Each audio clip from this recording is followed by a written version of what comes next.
RMS Tayleur was a full-rigged iron clipper ship chartered by the White Star Line. She was large, fast and technically advanced. She ran aground and sank on her maiden voyage in 1854.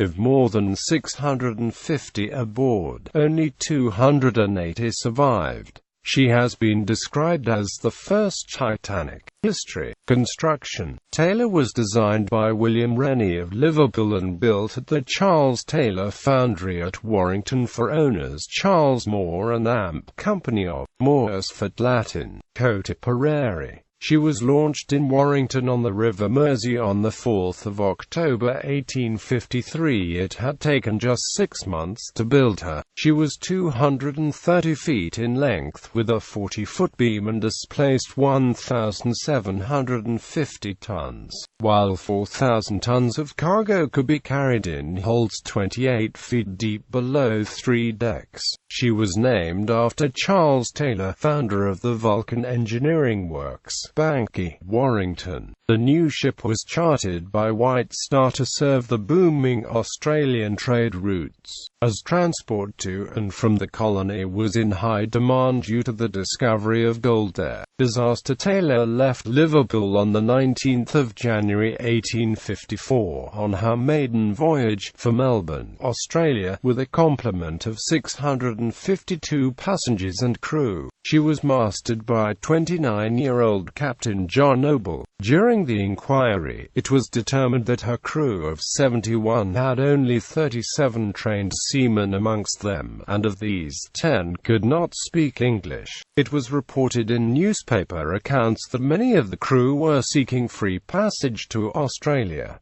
Most of the crew were able to survive. Her compasses did not work properly because of the iron hull. A crew believed that they were sailing south through the Irish Sea, but were actually traveling west towards Ireland. On the 21st of January 1854, within 48 hours of sailing, Taylor found herself in a fog and a storm, heading straight for the island of Lamb Bay. The rudder was undersized for her tonnage, so that she was unable to tack around the island. The rigging was also faulty. The ropes had not been properly stretched, so that they became slack, making it nearly impossible to control the sails. Despite dropping both anchors as soon as rocks were sighted, she ran aground on the east coast of Lamb Bay Island, about 5 miles from Dublin Bay. Initially, attempts were made to lower the ship's lifeboats, but when the first one was smashed on the rocks,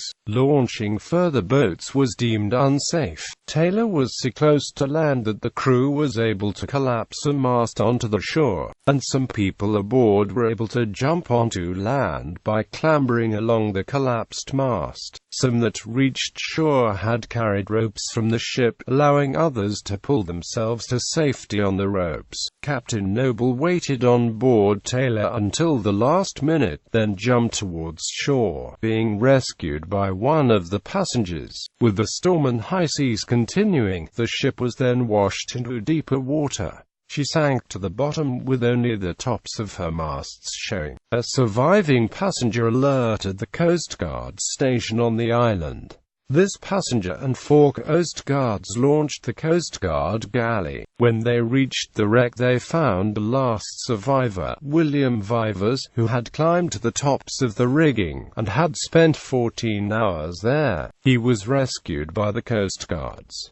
On the 2nd of March 1854, George Finlay, the chief boatswain, was awarded a silver medal for this rescue. Newspaper accounts blamed the crew for negligence, but the official coroner's inquest absolved Captain Noble and placed the blame on the ship's owners, accusing them of neglect for allowing the ship to depart without its compasses being properly adjusted. The Board of Trade, however, did fault the captain for not taking making soundings, a standard practice when sailing in low visibility. The causes of the wreck were complex and included compass problems due to the placing of an Iron River steamer on the deck after the compasses had been swung, absence of a masthead compass placed at a distance from the iron hull, northerly current in the Irish Sea similar to that which drove the Great Britain northward, slotting effect of the wind in the sails driving the ship sideways,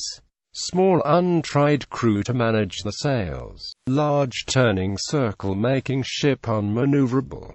The anchor chains broke when they were dropped in final efforts to save the ship. The captain had been injured in a serious fall and may have had head injuries. Lack of lifebelts, then uncommon, and panic led to increased loss of life. Those who kept the heads or could swim escaped. Taylor has been compared with RMS Titanic. They shared similarities in the separate times. Both were RMS ships and White Star liners, and both went down on the maiden voyages. Inadequate or faulty equipment contributed to both disasters. Inquiries. There were 4 official inquiries. The inquest, held at Malahide, the Board of Trade inquiry under Captain Walker. The Admiralty investigation was held by Mr. Grantham, Inspector of Iron Ships. The Liverpool Maritime Board tried the fitness of Captain Noble to command. There are contradictions between these inquiries.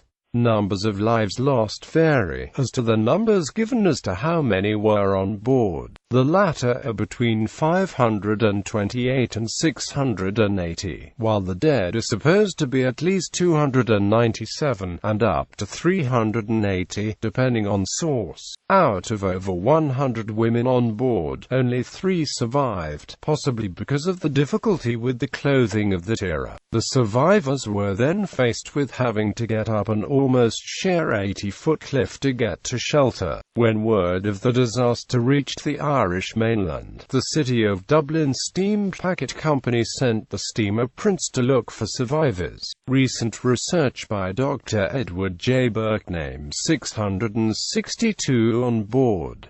A memorial to those killed in the wreck was unveiled at Portrane on 16 May 1999. Diving. The remains of the wreck were rediscovered in 1959 by members of the Irish Sub-Aqua Club. Because the wreck is 100 years old, a license to dive the site must be obtained from the Office of Public Works. The wreck lies at 17 meters depth, some 30 meters off the southeast corner of Lamb Bay Island in a small indentation. Substantial wreckage includes the hull, side plates, a donkey engine and the lower mast.